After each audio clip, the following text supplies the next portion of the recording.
nous allons enchaîner déjà avec quelques participants, et puis n'hésitez pas évidemment à nous rejoindre. Nous allons voyager un petit peu. Nous avons le plaisir d'accueillir Aurélie Loub. Aurélie est directrice générale du comité régional du tourisme Nouvelle-Aquitaine, et on va découvrir ou redécouvrir ce territoire, toutes les richesses de ce territoire et la diversité surtout des offres qu'elle propose avec Aurélie. Alors Aurélie, la Nouvelle-Aquitaine, c'est une multitude de marques nationales, internationales, reconnues, inspirantes. Alors peut-être nous reposer le décor sur pourquoi, quand on a un événement professionnel à organiser, on se penche sur cette Nouvelle-Aquitaine. Voilà, comment on fait ce choix-là, et peut-être quelques clés pour bien connaître ce territoire. Alors, pour bien comprendre la Nouvelle-Aquitaine, il faut se dire que c'est une région-pays. La Nouvelle-Aquitaine, c'est la taille de l'Autriche et la population du Danemark. Donc presque 6 millions d'habitants. Une région transfrontalière, avec l'Espagne, bien évidemment. Une région avec la particularité d'avoir une façade atlantique de très grande envergure. On a 720 km de côte, avec à la fois de la côte sableuse, des sublimes plages de sable fin en Gironde, dans les Landes, sur une partie de la Charente-Maritime, et aussi des côtes rocheuses, donc plus du côté du Pays Basque et sur une partie de la Charente-Maritime, avec des îles, 4 îles, du côté de la Charente-Maritime encore. Donc vraiment, et qui dit une région de cette taille, c'est la plus grande région de France en superficie. Dit qu'on a du coup une variété, une multiplicité d'espaces, et notamment d'espaces naturels protégés. Parce qu'on est la plus grande région en superficie, mais on est assez peu densément peuplé. On a une faible densité de population, ce qui fait que ça laisse la place. Du coup, on a des villes à taille humaine. On a une belle métropole ici avec Bordeaux. Et après, on a un réseau de villes moyennes, et nous avons des espaces naturels extrêmement bien préservés. Donc évidemment, le littoral dont je parlais, avec une très forte protection du littoral depuis des décennies, ce qui nous permet de ne pas avoir, contrairement à d'autres régions, un littoral bétonné. On a un littoral très bien, à la fois accessible et très bien préservé. Un massif forestier très intense, et notamment l'immense forêt des Landes, qui offre une multitude de possibilités en termes d'activité. 5 parcs naturels régionaux. Ça aussi, c'est une grande richesse, parce que c'est des parcs régionaux qui ont chacun leur identité, entre le plateau des 1000 vaches du côté du Limousin, le parc du Marais Poitevin, avec la deuxième zone humide de France. Donc là encore, qui offre un réseau de canaux incroyable. On l'appelle la petite Venise verte. Évidemment, les vignobles. On a une grande terre de vignobles autour, bien sûr, des vignobles de Bordeaux, mais aussi des vignobles de spiritueux. Du côté de l'Armagnac, un spiritueux un peu confidentiel, et du côté de Cognac, en Charente, où là, on a un vignoble qui s'étend jusque sur le littoral et jusque sur les îles d'Oléron et de Ré, en plus de tout l'intérieur des terres. Et voilà, donc ça nous fait un écrin comme ça naturel, qui est maillé de patrimoine culturel assez extraordinaire également. On a 14 sites inscrits au patrimoine de l'UNESCO, dont le tout petit dernier l'année dernière, c'est le phare de Cordouan. Voilà, à l'entrée de l'estuaire de la Gironde, donc entre la Charente-Maritime et la Gironde. Voilà. Juste ici. Donc un des plus anciens phares d'Europe, sublime, qu'on peut visiter par une promenade en bateau. Là aussi, c'est un très beau lieu d'incentive. Et ensuite, Nathalie disait un panel de marques assez unique. Donc vous avez bien sûr Bordeaux, toute la côte atlantique qui en soi correspond à un panel de marques, La Rochelle et l'île de Ré. Donc La Rochelle a la particularité, comme Biarritz, d'être à la fois en bord de mer et à la fois une véritable ville. Ça offre l'alliance entre l'urbain et le balnéaire. Cognac avec son vignoble, qu'on allie souvent à Angoulême, donc c'est toute la vallée de la Charente. Et là encore, ce sont des destinations très marquées. Angoulême qui est marquée par l'image. Il y a une tradition très longue autour de la BD, avec le Festival international de la BD. Et en fait, ce qui est très intéressant, c'est que ça a complètement façonné la ville. Vous avez le circuit des murs peints Donc l'occasion de faire une visite de ville ou un parcours de visite accompagné ou à travers du géocaching. C'est très sympa Angoulême parce que vous avez, c'est marqué, les panneaux d'indication des rues, ce sont des bulles de BD. Il y a beaucoup d'écoles de formation au métier de l'animation et du jeu vidéo. Et donc Cognac, bien sûr, qui est une petite ville, c'est un peu paradoxal par rapport à la renommée mondiale du produit Cognac. Mais ce qui est très intéressant, c'est que les grandes maisons Cognac, Hennecy, Martel, Rémy Martin, Otard, Mecoff, ont chacune leur particularité. Otard, c'est le château de naissance de François Ier. Sur le Rémy Martin, vous avez des balades en petit train. Chacune a sa particularité au cœur du vignoble. Donc c'est aussi une destination à privilégier. Bien sûr, Poitiers Futuroscope, donc j'y reviendrai tout à l'heure, mais qui compte parmi les grands centres de congrès en Nouvelle-Aquitaine. Alors là, en termes d'incentive aussi, c'est très intéressant et avec des infrastructures à la fois hôtelières et de congrès qui sont à la pointe. Plus dans l'intérieur des terres, on trouve Limoges et le plateau de Mille Vaches. Donc là, Limoges, c'est une offre plutôt émergente, mais tout à fait intéressante, là encore, avec un très fort caractère dans ce qu'on peut faire dans des musées de la porcelaine, par exemple, où on voit que cette tradition, les arts du feu, sont imprégnés aussi dans la ville, dans les boutiques qu'on peut y trouver, dans l'offre culturelle. Et donc, ça fait un lieu assez inédit, en fait, en dehors des sentiers battus, qui peut être intéressant à travailler pour sortir en rétro-littoral, pour sortir un peu des sentiers battus, quelque chose qu'on travaille avec les professionnels. Une destination plutôt nature, vallée de la Dordogne, où on va retrouver vallée de la Dordogne et de la vallée du Lot, avec Sarlat, Brive. Donc c'est des destinations là encore émergentes, pas pour des grands centres de congrès, mais pour du séminaire de taille moyenne. Brive notamment, il y a un caractère très fort avec Brive-la-Gaillarde, donc on est obligé de porter la moustache pour faire un congrès là-bas, c'est très, très identitaire. Et là encore, voilà, quelque chose d'assez marqué sur les territoires de l'intérieur. Évidemment, les Landes. Donc là, les Landes, c'est la nature à l'état brut. On a d'immenses plages, la forêt, et ils sont en train de se structurer, notamment très très positionnés sur des offres éco-responsables, de tourisme éco-responsable, avec des offres nature, des circuits découvertes dans la forêt notamment. Bien sûr, on va retrouver plus au sud à la fois le Béarn avec Pau-Pyrénées, donc la sublime, au Palais Beaumont de Pau par exemple, vous avez une vue superbe si le temps est dégagé sur les Pyrénées.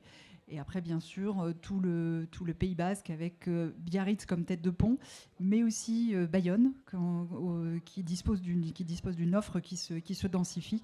Et là, vous pouvez avoir effectivement à la fois la montagne, la mer, l'Espagne à 2 pas, et tout un panel d'activités à la fois urbaines et de pleine nature. Voilà. Alors là, je pourrais en parler longtemps parce que le territoire est sublime, mais je pense que Nathalie va m'arrêter. C'est ça. Et puis surtout toutes ces alors il manque peut-être non, je pense qu'on a fait le tour de l'ensemble des territoires. Il me semble. Alors on a structuré territoire accessible aussi, Aurélie, peut-être de mettre un accent là-dessus. Tout à fait. Nous avons 9 aéroports, donc on est très bien desservis avec des lignes internationales bien sûr, et aussi depuis 2017 la chance d'avoir une ligne à grande vitesse qui relie Bordeaux à Paris en 2 heures, et ce qui fait que la ligne passe bien sûr par Angoulême et Poitiers. Donc tout le nord de la Nouvelle-Aquitaine est extrêmement bien desservi depuis Paris en TGV, avec en plus la SNCF qui a fait de gros efforts sur les trains, donc qui sont équipés de Wi-Fi, extrêmement confortables. Donc pour des arrivées internationales, c'est vraiment optimum, non seulement sur Bordeaux, mais aussi effectivement sur le nord de la Nouvelle-Aquitaine avec Angoulême et Poitiers. Et bien sûr, les TGV, même si c'est pas la grande vitesse, poursuivent sur le sud de la Nouvelle-Aquitaine.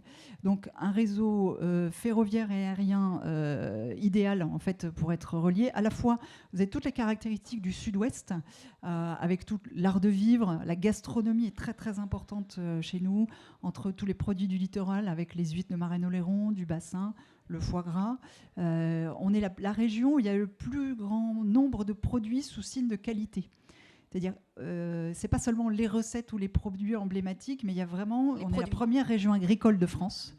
Et donc à ce titre-là, il y a une gastronomie et une alimentation extrêmement saine avec des produits. On travaille beaucoup le circuit court et notamment les organisateurs d'événements. On travaille beaucoup de plus en plus sur. On le disait juste avant, dans la table ronde juste avant, par l'intermédiaire des traiteurs, avec des produits issus de l'agriculture de Nouvelle-Aquitaine. Donc voilà, une desserte optimale. On a l'habitude de dire effectivement qu'on peut faire un repas avec simplement des produits de Nouvelle-Aquitaine. Alors ces marques aussi, leur originalité, c'est qu'on peut du coup, en termes d'événementiel tout particulièrement, avoir la capacité d'organiser un petit codir très intime, comme un événement XXL. Donc c'est quand même effectivement une belle opportunité, et c'est toute la richesse de ce territoire, au-delà de la mer, la campagne, la montagne, les villes, ce qu'on a évoqué ensemble. Il y a aussi cette offre diversifiée d'accueil, d'infrastructures d'accueil, que ce soit d'ailleurs sur des palais des congrès, des parcs expositions, et aussi des hébergements phares. Peut-être quelques mots sur les offres. Alors effectivement, il y a l'écrin. Je vous ai dressé un portrait de la Nouvelle-Aquitaine avec des espaces naturels, du patrimoine riche et des villes attractives, très bien desservies. En termes d'infrastructures, on a à peu près une trentaine de centres de congrès et d'expositions, donc qui maillent toute la Nouvelle-Aquitaine, et complétés par près de 2000 hébergements ou structures complémentaires, dont 160 hôtels en 4 et 5 étoiles. Donc en fait, on a un maillage. On peut accueillir sur les 2 plus gros centres de congrès, donc locomotives en quelque sorte, c'est Bordeaux et Biarritz, qui peuvent accueillir des manifestations de jusqu'à plus de 6000 visiteurs. Et ensuite, vous avez donc ce qu'on appelle les congrès de taille moyenne autour de La Rochelle, Poitiers Futuroscope, Pau-Pyrénées, Angoulême et Arcachon, de façon non exclusive, mais on a ce maillage-là. Et ensuite, des destinations qui peuvent vous accueillir pour des séminaires de plus petite envergure. Lacanau, dans les Landes, comme j'évoquais tout à l'heure, Royan, en Charente-Maritime, sur la façade atlantique, Sarlat ou Brive, dans les vallées d'Ordogne et vallées du Lot, et Limoges.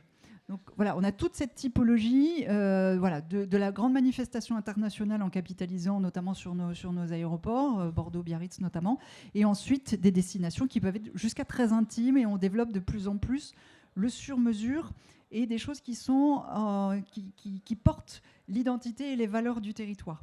Et ça, c'est un point qui me semble extrêmement important à souligner, parce qu'à l'heure où la relation au travail change, la relation aux vacances change, toutes les entreprises le voient de façon plus ou moins avérée.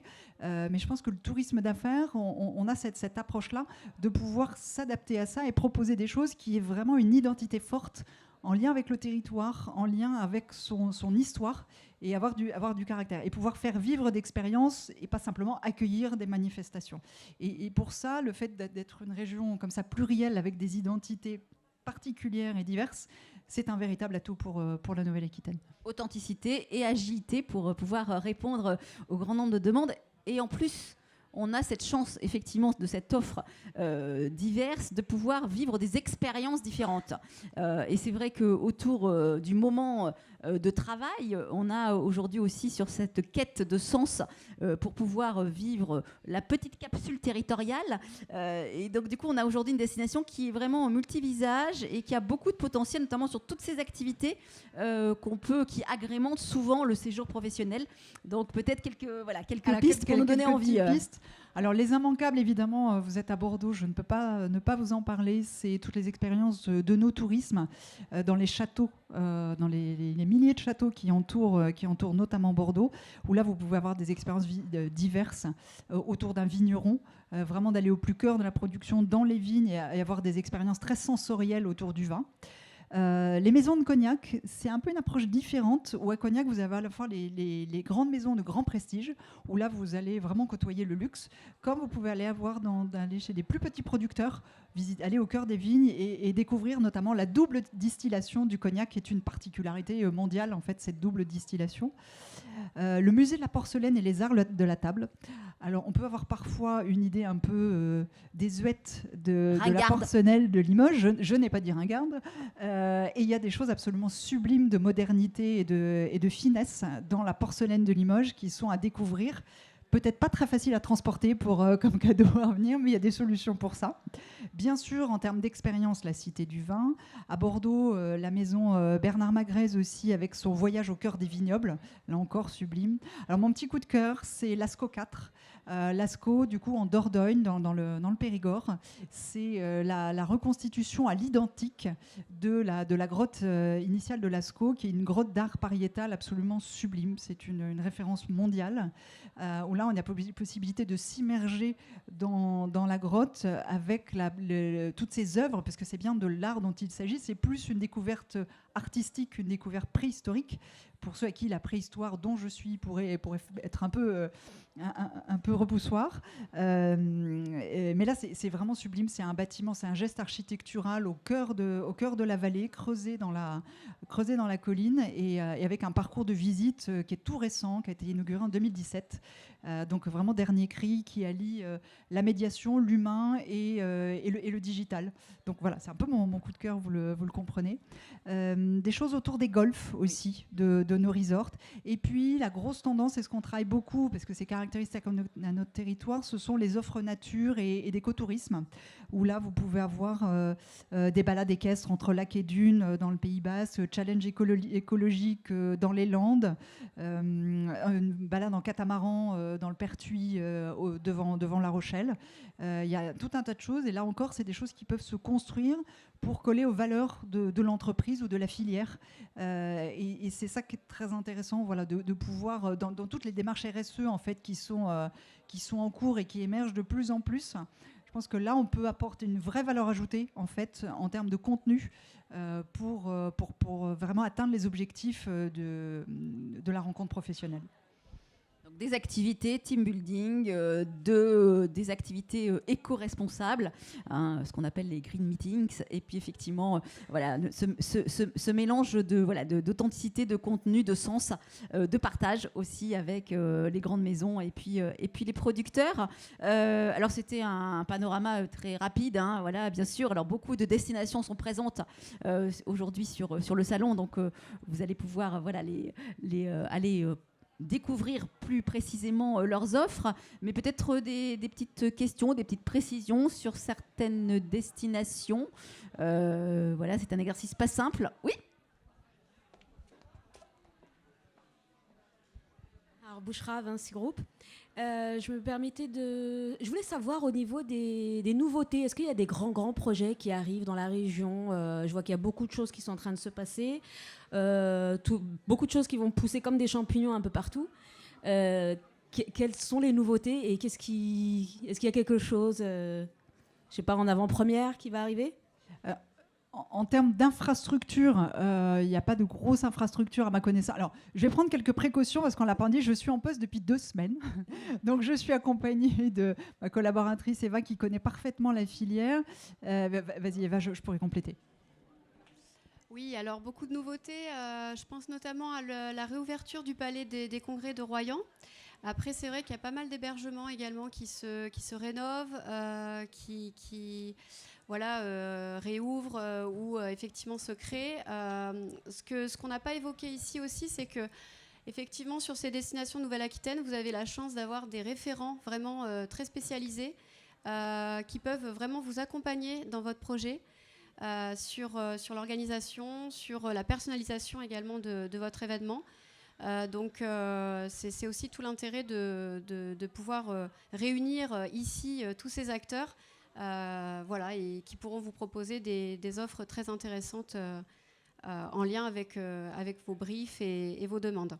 Voilà, mais je me tiens à votre disposition puisque moi effectivement je représente la Nouvelle-Aquitaine et je peux vous orienter au mieux en fonction de votre cahier des charges vers les destinations de Nouvelle-Aquitaine, les hébergements, etc. Voilà. Et les sites événementiels. Ce qu'on peut peut-être noter en nouveauté, c'est la réouverture de l'hôtel du Palais à Biarritz, oui, le Grand Palace, qui réouvre le 3 juin et qui a fait d'énormes travaux. Donc nous avons tous hâte d'aller visiter ça. Tout à fait. Avez-vous d'autres questions? En tout cas, n'hésitez pas. De toute façon, effectivement, Aurélie, Eva sont sur le salon encore demain. Et n'hésitez pas. Et surtout, effectivement, il y a beaucoup d'offres qui se sont renouvelées, beaucoup de travaux dans les hébergements, dans les différentes destinations. Donc, je pense que c'est aussi intéressant de pouvoir aller sur leurs espaces pour partager leurs nouveautés territoriales aussi. Donc, on s'arrête là pour... Non, il y a une question. Oh, pardon. Oh, je vous avais pas vu. Merci. Écoutez, déjà, je voulais vous remercier parce que moi, j'ai eu la chance de faire les Duc Tours, donc accompagnée par Eva, donc sur La Rochelle et l'île de Ré. Très belle découverte, c'était top. Et en fait, ma question, donc en fait, les nouveautés, pas forcément moi sur les infrastructures, mais sur les événements, par exemple culturels ou sportifs ou autres, sur lesquels on pourrait s'appuyer pour organiser, proposer nos événements aux clients. Donc les récurrents, mais peut-être il y a peut-être des nouveautés, des scoops. Voilà, alors merci. dans les grands, alors c'est pas un scoop, mais dans les grands événements à venir, on accueille la Coupe du Monde du rugby ici à Bordeaux en 2023, septembre 2023, et donc tout dès maintenant et plus particulièrement à partir de septembre 2022, One Year to Go, il va y avoir une série d'événements, il va y avoir le train du rugby qui va circuler et qui va passer dans plusieurs villes de Nouvelle-Aquitaine. Bordeaux, évidemment, j'ai plus la liste en tête, mais il passe à La Rochelle, à Poitiers. Donc, va y avoir des animations en fait préalables. Évidemment les JO qui se passent en France, et à ce titre-là, on va être partie prenante pour des accueils de camps de base. Voilà, ça va se préciser dans les mois à venir. Et ensuite, en termes d'événementiel très fort, il y a beaucoup de festivals. Et il y a les festivals, il y a les off, et donc ça peut être intéressant. Dans les grands festivals, on a bien sûr celui qui se joue en ce moment même à Angoulême, le Festival international de la BD. Donc là, la ville est en fête, c'est vraiment très sympa. Il est habituellement chaque année le dernier week-end de janvier, mais à cause de la situation sanitaire, il a été reporté et il est en ce moment même à Angoulême. Mais autrement, pour les années à venir, c'est plutôt fin janvier. Dans les festivals de musique phare, on a les Francopholies à La Rochelle, qui sont mi-juillet. Le festival Garo Rock, qui est plutôt début juillet, si ma mémoire est bonne. Dans Lot-et-Garonne. Et puis après, il y a des festivals plus anecdotiques ou des fêtes plus anecdotiques, mais qui peuvent être très intéressantes. Par exemple, il y a Toc et Porcelaine à Limoges. Voilà. Et là, quand je parlais de choses très identitaires, à caractère, ça fait partie de ce type de manifestation. Donc ça, si vous nous aiguillez sur le type de manifestation que vous cherchez, on peut vous renseigner. Il y a de la musique classique, il y a du théâtre, il y a pas mal de choses. Avec Eva, on pourra vous fournir une liste des grandes manifestations. On pourra poursuivre, il n'y a pas de souci. Absolument, pour affiner en tout cas la nature de l'événement qui pourrait vous servir de support. Peut-être pour répondre à madame, c'est pas tout à fait une nouveauté parce que ça aura bientôt 3 ans et c'est pas un lieu de tourisme d'affaires, mais il y a un nouveau bâtiment qui a été inauguré à Bordeaux, c'est la MECA. C'est la Maison des économies culturelles de Nouvelle-Aquitaine. C'est une superbe installation, un superbe bâtiment qui est sur les rives de Garonne. Et donc, il peut être visité parce que ça abrite des agences culturelles, mais il y a aussi le Fonds régional d'art contemporain qui accueille de très belles expositions d'envergure nationale. Et le bâtiment lui-même est sublime avec un rooftop à couper le souffle. Donc ça fait encore partie des nouveautés dans le paysage bordelais. Des sites effectivement non dédiés à l'événementiel, mais qui du coup peuvent accueillir des événements dans une ambiance très particulière. Pas l'événement en tant que tel, mais la visite, tout à fait. Écoutez, on va peut-être s'arrêter là pour vous permettre de rejoindre vos rendez-vous. Voilà, les équipes évidemment du comité régional du tourisme sont à votre disposition aujourd'hui, demain et tout le temps, évidemment. Donc vraiment, voilà, n'hésitez pas. Et merci beaucoup Aurélie pour cette première. Avec plaisir, bon salon et puis au plaisir de vous recroiser cet après-midi ou ce soir. Merci beaucoup. Merci.